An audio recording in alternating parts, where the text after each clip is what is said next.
Today, John 4 was part of our Bible reading plan. And John 4 is a fairly lengthy chapter. And part of it contains the story of the Samaritan woman who Jesus meets at a well. Now, in the story, the two of them get into this conversation. Jesus sees that she's there to get water and mentions that he has access to a special kind of water that, if you drink it, will make it such that you never thirst again. Well, she jumps at the opportunity and says that she'd really like to have some of that water. He responds by telling her to first go and get her husband, to which she replies that she has no husband.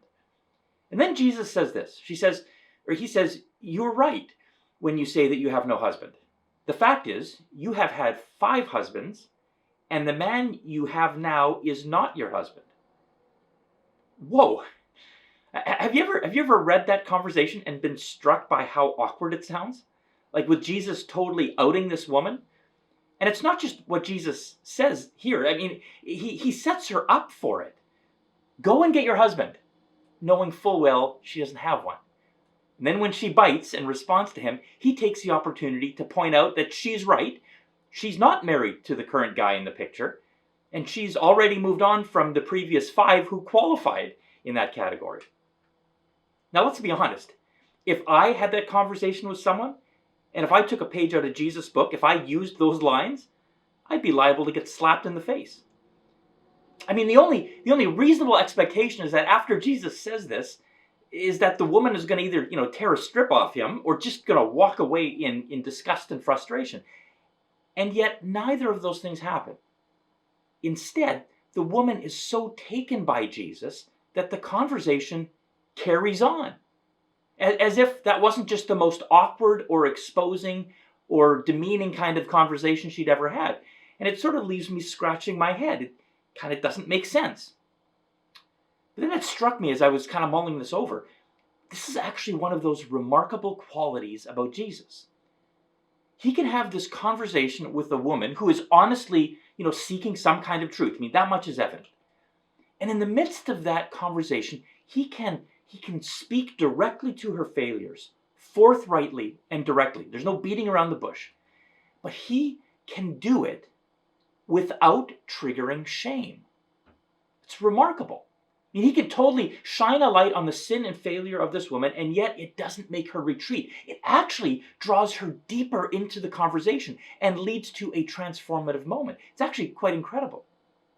And it makes me wonder a couple of things. Makes me think of my own reaction to Jesus when I feel him nudging me about things in my life that need growth or need work or need change. I mean, I know that my first response to those whispers usually is shame. But maybe that's the opposite of how Jesus wants me to respond. The truth is, usually my shame response causes me to just retreat further into myself, when what Jesus is wanting is for me to engage with him. I mean, what would it look like for me to follow the example of this Samaritan woman and experience Jesus' nudges around my failures as a loving invitation to something more? I can't do that if I just let shame take over.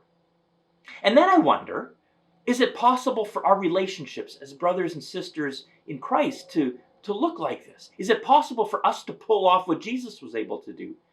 And be able to talk openly and honestly with one another about our sin and our failures, and not have that trigger defensiveness or shame, but rather to allow those conversations to create new possibilities for learning and for leaning into life together, for experiencing transformation together, maybe even deepening relationships instead of threatening them. Now, on the one hand, it seems unlikely. It seems that more often than not, when we go around pointing out people's shortcomings, we often have less than ideal motivations for doing that, which then doesn't engender a very helpful response from others. But could I live in such a way that those around me would know how much I love them and am for them? That when I need to have those hard conversations with them, they'll welcome them instead of retreating from them, because they know I genuinely want the best for them. Well, admittedly, it all leaves me with more questions than it does answers. I fully admit that to you. What I do know is that as far as Jesus and the Samaritan woman go, there's still a lot I have yet to learn. from both of them.